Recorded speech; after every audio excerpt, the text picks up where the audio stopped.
యంగ్‌స్టర్స్‌కే మోకాళ్ళ నొప్పులొస్తున్నాయి. మోకాళ్ళలో హెవీనెస్ ఉంది, తిమ్మిరొస్తుంది, టక్ టక్ సౌండ్‌లొస్తున్నాయని యంగ్‌స్టర్స్ ఇది వస్తున్నారు మన దగ్గరికి. నేనంటాను, ఎందుకొస్తాయి మోకాళ్ళ నొప్పులు బేసికల్లీ? అవును. మనకి డెఫిషియన్సీస్. నేనొకటే అంటా, కాల్షియం డెఫిషియన్సీ అయ్యుండొచ్చు, బి12 డెఫిషియన్సీ అయ్యుండొచ్చు, డి విటమిన్ డెఫిషియన్సీ, ఐరన్. ఈ టెస్ట్ చేయించకుండా అన్నీ ఉంటున్నాయి. డెఫినెట్‌గా ఉంటున్నాయి. ఇవి ఉన్నాయంటే ఖచ్చితంగా మోకాళ్ళ నొప్పులు కాదు. హ్మ్. జాయింట్ పెయిన్స్ వస్తాయి. హ్మ్. ఇవన్నీ కరెక్ట్ చేసుకోవాలంటే ఫస్ట్ ఫిజికల్ యాక్టివిటీలో మొబిలిటీ ఉంటది కదా! అవును. ఆ మొబిలిటీ తర్వాత ఇవన్నీ ఇప్పుడు కాల్షియం తక్కువుందనుకోండి, మంచిగా ఆవు పాలల్లో హ్మ్. నువ్వులు ఉంటాయి కదా! పౌడర్ చేసేసుకొని, పంకిన్ సీడ్స్ పౌడర్ చేసుకొని, అవి ఒక 2 స్పూన్లు, అదొక స్పూన్, ఇదొక స్పూన్ 2 కలుపుకొని పాలలో కలుపుకొని తాగండి. హ్మ్. లేదనుకోండి, ఆవు పాలు కొంతమందికి పడవు. ఆల్మండ్స్ ఉంటాయి కదా! హ్మ్. 4-5 ఆల్మండ్స్ నానబెట్టుకొని పొద్దున, దాని స్కిన్ తీసి మిక్సీ పట్టేసి నీళ్ళేసి, హ్మ్. ఆల్మండ్ మిల్క్ వస్తాయి కదా! దాంట్లో ఈ పౌడర్ కలుపుకొని తీసుకోండి. ఓకే. మోర్ దెన్ కాల్షియం కదా! బి12 డెఫిషియన్సీ ఉంటున్నాం. తోటకూర విత్తనాలు అద్భుతమండి బి12. హ్మ్. తర్వాత మనకి పూల్ మకానా అంటారు. పంకిన్ సీడ్స్, అవును. వాటర్ మిలన్, వెజిటబుల్స్‌లో మునక్కాడలు ఎంత బి12 కావాలి మనకి.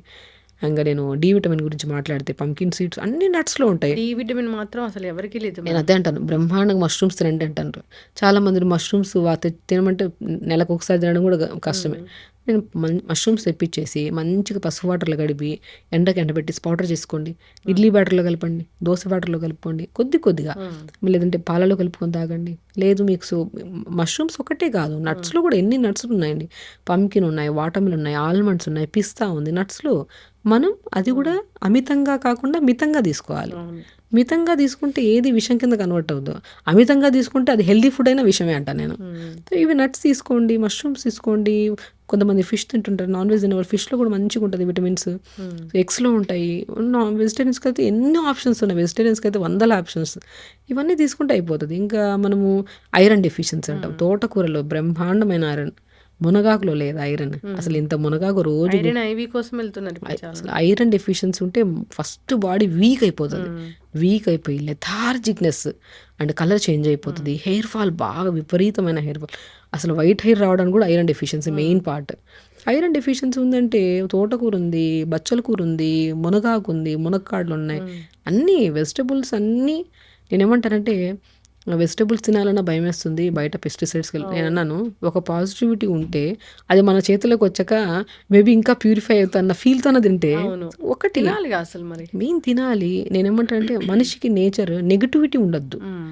సమస్య నాది తగ్గదు. నా దగ్గరికొస్తారు. తగ్గుతదా? లేదా? అంటారు. నేను 100% తగ్గిస్తా. ఫస్ట్ మీరేం చేయాలంటే హ్మ్. కరెక్ట్‌గా నేను చెప్పింది పర్ఫెక్ట్‌గా చేయండి. మీకు 100 కాదు. మీరు లైఫ్‌లో ఆ సమస్యకు మళ్ళీ మీకు రాదంట. యెస్. సో, ఆ నేచర్ డెవలప్ జేసుకోవాలి. నేను యాస్ ఎ డాక్టర్ నేను ఒక్కటి నమ్ముతా బేసికల్లీ ఆహ్, పాజిటివిటీ ఎప్పుడుండాలి. ఏ డిసీజ్ అయినా తగ్గిస్తామన్న ధైర్యం యాస్ ఎ డాక్టర్‌కి నాకున్నప్పుడు, అరే! ఆవిడంత ధైర్యంగా ఉన్నప్పుడు నేను కూడా తగ్గించుకోవడానికి ఆవిడ చెప్పిన ప్రయత్నాలన్నీ చేద్దామని ఇద్దరు కోఆర్డినేట్ అయితే సమస్య పోతదండి. యెస్. ఈ ఏ బీపీ గురించి ఏం చెప్తారు మ్యామ్? బీసీ బేసికల్లీ బీపీ కూడా రావడానికి మెయిన్ కారణం ఓవర్ స్ట్రెస్, స్లీప్ ప్యాటర్న్. ఇప్పుడు ఎప్పుడైతే కార్బన్ డయాక్సైడ్ లెవెల్స్ ఎక్కువ అక్యుములేట్ అయిపోతే బీపీ వస్తది. ఓకే. కోపము, చిరాకు ఈక్వల్ టు బీపీయే కదా! హ్మ్. ఎంతమంది మా ఇంట్లో వాళ్ళు చాలా అరుస్తా ఉంటారు. వాళ్ళకి బీపీ లేదు. నేను శాంతంగా ఉంటా. నాకు బీపీ ఉందంటారు కొంతమంది.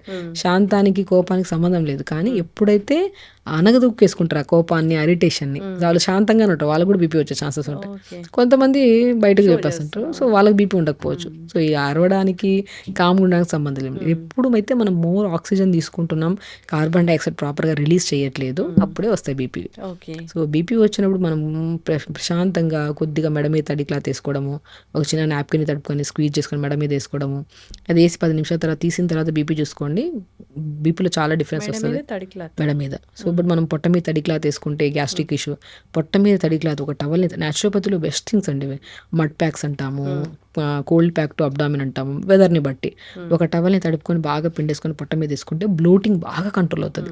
మీరు ఈ వీడియో చూసేవాళ్ళు చేయండి. ఎవరికైనా గ్యాస్ ప్రాబ్లమ్ అనిపించినా, హెవీనెస్ అనిపించినా ఒక చిన్న నాప్కిన్‌ని గానీ, టవల్‌ని గానీ మన పొట్ట ఎంత సరిపోతుంది. తడిపేసుకొని బాగా స్క్వీజ్ చేసి పొట్ట మీద ఏసుకొని 10 నిమిషాల తర్వాత చూడండి హెవీనెస్ తగ్గుతది. బీపీ ఉంటే బీపీ కూడా ఒక నాప్కిన్‌ని తడిపేసుకొని స్క్వీజ్ చేసుకొని మెడ మీద ఏసుకోండి. సో, కోపం కంట్రోల్ అవుతది. బ్రెయిన్‌కి, స్పైన్‌కి కనెక్టెడ్ నర్వ్స్ ఫ్రీ అవుతాయి కాబట్టి బ్లడ్ అనేది కొద్దిగా హార్ట్‌కి చాలా వరకు సూదనింగ్ అవుతదనమాట. So, basic things, general things apply చేసుకున్నాక మీకు ఆ రిజల్ట్ అనిపించినప్పుడు అది పర్మనెంట్‌గా చేసుకుంటుంటే బెటర్. సో, ఫుడ్ విషయానికొచ్చినా కూడా కొద్దిగా స్పైసీ ఫుడ్లు, సాల్టెడ్ కంటెంట్, జంక్ ఫుడ్స్ అనేవి బీపీ ఉండేవాళ్ళు కంట్రోల్ చేయాలి. అండ్ స్పెషల్లీ బీపీ ఉండేవాళ్ళు ప్రాణాయామ ద బెస్ట్ కీ అనమాట. ప్రాణాయామం మనం రెగ్యులర్‌గా చేసుకుంటూ ఉంటే అసలు బీపీ అసలు ఉందా ఒక వర్డ్ అని కూడా తెలుసు. అవును. యోగా, ప్రాణాయామ, మెడిటేషన్ వాకింగ్ అనేది ఎంత అవసరం? Best thing. అది డిపెండ్స్. ఇప్పుడు నేనేమంటానంటే వాకింగ్ కన్నా కూడా నేను ఎక్కువ ఇంపార్టెన్స్ యోగాకే ఇస్తా. యోగాలో అనుకోండి ప్రతి అవయవాన్ని మనం స్టిమ్యులేట్ చేస్తాం. ఇప్పుడు పవనముక్తాసనం ఉంది, ధనురాసనం, ఇవన్నీ మనం పట్టుకుంటున్నాము, రిలీజ్ చేస్తున్నాం. సో ప్రతి మూమెంట్ ఉంటుంది. వాకింగ్ అంటే కాళ్ళు చేతుల వరకు మూమెంట్ చేస్తాను. అది బెస్ట్ థింగ్. ఈవినింగ్ కుదిరితే వాక్ చేసుకొని మార్నింగ్ బెస్ట్ యోగా. టీ కాఫీలు అయితే అవాయిడ్ చేయాలి. ఏ పర్సన్ అయినా సరే. నేను ఒకటే అసలు చాలా మంది పేషెంట్స్ వస్తుంటారు, టీ కాఫీ అవాయిడ్ చేయండి, నేను డైటే చేయను. అవును. నేనంటాను కొన్ని సమస్యలు ఉన్నప్పుడు కొన్ని వదలండి. ఇప్పుడు చాలా మంది అంత డేంజరా మ్యామ్ ఇవి? అంటే అంత డేంజర్ అని నేను చెప్పను, కానీ కొన్ని పాయింట్స్కి వచ్చాక డేంజర్. ఇప్పుడు పాలు ఏది మంచిగా వస్తున్నాయండి, పాలు సరిగా లేవు, టీ పౌడర్ సరిగా లేవు. అలాంటప్పుడు అవి తీసుకొని ఇబ్బంది పడే బదులు అవాయిడ్ చేయడం మంచిది కదా. మేము ఎప్పటి నుంచో వాడుతున్నారు, కానీ మీకు క్రానిక్ గ్యాస్ట్రిక్ ప్రాబ్లం ఉంటుంది. మీరు దీనివల్ల ఒక ఎడిక్షన్ అనమాట. ఆ ఎడిక్షన్ ఎలా టీ తాగాలి అసలు చాలా. ఇప్పుడు నేనంటాను డ్రగ్స్కి దీనికి సంబంధమే ఉంది. అది తీసుకుంటే స్మోక్ చేసే వాళ్ళు కానీ ఆల్కహాల్ తీసుకునే వాళ్ళు కానీ అది లేకపోతే ఉండలేరు. ఇప్పుడు టీ తాకపోతే ఉండలేకపోతే ఎడిక్షనే కదా. ఆ ఎడిక్షన్స్ ఎప్పుడు మంచివి కాదు, ఏది మంచిది కదా. ఎడిక్షన్ అంటే ఇది తీసుకుంటే ఇది ఉండలేకపోతుంది, ఇది తీసుకోకపోతే ఆ రోజు నేను ఉండలేను, నాకు బాడీ అంతా ఇది షివరింగ్గా వస్తుంది అనుకుంటే అవాయిడ్ చేయడమే మంచిది. ఏది అడిక్షన్ ఉండద్దు. మంచి ఫుడ్ రోజు ఒకటే అలవాటు కూడా చేసుకోకండి. ఒక్కో రోజు ఒక్కో కైండ్ ఆఫ్. ఇప్పుడు ఇడ్లీ తింటున్నాము, ఒక రోజు రాగి ఇడ్లీ, జొన్న ఇడ్లీ, ఎడిక్షన్ అవ్వద్దు ఇది. సో నేను టీ కూడా ఒక ఎడిక్షన్, అండ్ స్పెషల్లీ టీకి మాత్రం నేను కంప్లీట్లీ నో అని చెప్తాను. అది బాగా ఎడిక్షన్ ఉందంటే ఒకటేసారి కంట్రోల్ చేయమంటే చాలా కష్టం. కొద్దిగా ఈరోజు మనం ఫుల్ ఒక 2-3 సార్లు తాగేవాళ్ళం, దాన్ని 2 times చేద్దాం, దాన్ని 1 time చేద్దాం, స్లోగా ఆపేద్దాము. యాంటీ ఏజింగ్గా పనిచేస్తుంది. టీ కంట్రోల్ చూసుకుంటూ ఆపేసేవాళ్ళు ఫేస్ కూడా చాలా గ్లో ఉంటుంది. న్యాచురల్గానే వాళ్ళు ఏజ్ కూడా అంత కనపడదు అంటాను, కానీ జనాలు ఒప్పుకోరు. నేను రాస్తున్నప్పుడు డైట్ చార్ట్ టీ బంద్ చేయాలంటే నేను మేడం డైట్ చార్ట్ నేను అంటాను, టీ బంద్ చేయడం మంచిది. నేను అన్ని కండిషన్స్లో కూడా వద్దనే అంటాను.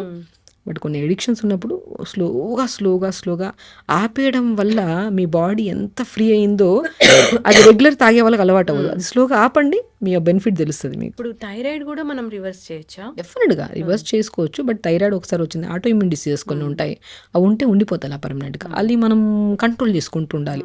లైక్ లైఫ్ స్టైల్ చేంజ్ చేసుకోవాలి, ప్రాపర్ మెడిసిన్స్ కూడా తీసుకోవాలి దానికి. అది మనం తీసుకుంటున్న కొద్ది, ఇప్పుడు మనం లైఫ్ స్టైల్ మార్చుకున్నాం, యోగా చేస్తున్నాం, ఫుడ్ ప్యాటర్న్ మార్చుకున్నాం, అలాంటప్పుడు ఆ లెవెల్స్ ఇప్పుడు డయాబెటీస్ కానీ థైరాయిడ్ కానీ ఈ లెవెల్స్ మనం రిపోర్ట్స్ చేసుకున్నప్పుడు ఆ లెవెల్స్ నార్మల్గా వచ్చాయి కాబట్టి మెడిసిన్స్ ఆపేయచ్చు కదా. రెగ్యులేట్గా మనం చెక్ చేసుకుంటూ ఉండాలి. థైరాయిడ్ని కూడా మనము కొంతమందికి అయోడిన్ డెఫిషియన్సీ వల్ల వస్తుంది, selenium deficiency, zinc, iron deficiency వల్ల వస్తుంది. ఆ డెఫిషియన్సీలో కూడా కొంతమందికి సో కొంతమందిలో ఇది ఒక హైపోథైరాయిడిజం, హైపర్ థైరాయిడిజం 2 types ఉంటాయి. కొంతమంది బరువు పెరిగిపోతుంటారు, కొంతమంది తగ్గిపోతుంటారు. సో ఇవన్నీ బికాస్ ఆఫ్ హార్మోన్ డెఫిషియన్సీ వల్ల. సో ఆ కరెక్ట్ విధానంలోకి వెళ్ళాలంటే మనము బ్రెజిల్ నట్స్ అని ఉంటాయి, అద్భుతంగా పనిచేస్తాయి మన థైరాయిడ్ని కంట్రోల్ చేయడానికి. పెనసకాయ విత్తనం లాగా ఉంటుంది ఇంత బ్రెజిల్ నట్, అది పొద్దున పూట నానబెట్టేసుకొని 2 hours తర్వాత తినండి డైలీ ఒకటి, అది బాగా కంట్రోల్ చేస్తుంది. బొబ్బర్లు బాగా పనిచేస్తాయి థైరాయిడ్ని. అండ్ స్పెషల్లీ థైరాయిడ్కి అయితే మాత్రం అది హైపోథైరాయిడిజం కానివ్వండి, హైపర్ కానివ్వండి, స్పెషల్లీ యోగా బాగా పనిచేస్తుంది. లైక్ భుజంగాసన అంట, సర్పాసనాన్ని, ధనురాసనాన్ని, ఇవన్నీ థైరాయిడ్ని స్టిమ్యులేట్ చేసే ఆసనాస్. ఈ గ్లాండ్ ఇక్కడ ఉంటుంది బటర్ఫ్లై లాగా, మనకి దాన్ని మోర్ మూమెంట్ ఇవ్వాలి, మొబిలిటీ మనకి స్టిమ్యులేట్ చేస్తున్నాం అనుకోండి. థైరాయిడే కాదండి, ఏదైనా రివర్సిబుల్ అంట నేను. ఎప్పుడు మనం మానిటర్ కరెక్ట్ చేసుకోవాలి, మన ప్రాపర్ గైడ్లైన్స్లో వెళ్ళాలి, అండ్ ప్రాపర్ యోగా చేసుకోవాలి. నేను అందరికి ఒకటే చెప్తున్నాను, మనం ఇక్కడ వింటున్న టాపిక్స్ ఏవైతున్నాయో అది జనరల్గా మాట్లాడుకుంటున్నాం. స్పెషల్లీ ఒక ఇండివిజువల్కి వచ్చేస్తే ఒక థైరాయిడ్ మాత్రమే ఉండదు వాళ్ళకు, వాటితో పాటు ఇంకో సమస్య ఉంటుంది వాళ్ళకి. అప్పుడు ఫుడ్ ప్యాటర్న్ మారిపోతుంది. చాలామంది అంటుంటారు ఆ వీడియో చేశాను, అది చూసేసాను, అది చేసేసాను, నాకు తగ్గలేదు అంటారు. ఆ సమస్యతో పాటు ఇంకో సమస్య కూడా ఉంది అని నేను మాట్లాడాను అక్కడ. నేను ఒక టాపిక్ గురించే మాట్లాడినప్పుడు. సో మనం అందుకని అంటున్నాం, పాతకాలంలో మనకి ఫ్యామిలీ డాక్టర్స్ అని ఉండేవాళ్ళు. ఫ్యామిలీ డాక్టర్ ఉన్నప్పుడు వాళ్ళని నాడి పట్టుకొని ఈ సమస్య ఉంది, సో వాళ్ళకి మీ బాడీ గురించి క్లియర్గా తెలిసి ఉంటుంది కాబట్టి ఇది తినండి, ఇది తినద్దండి అని చెప్తాం.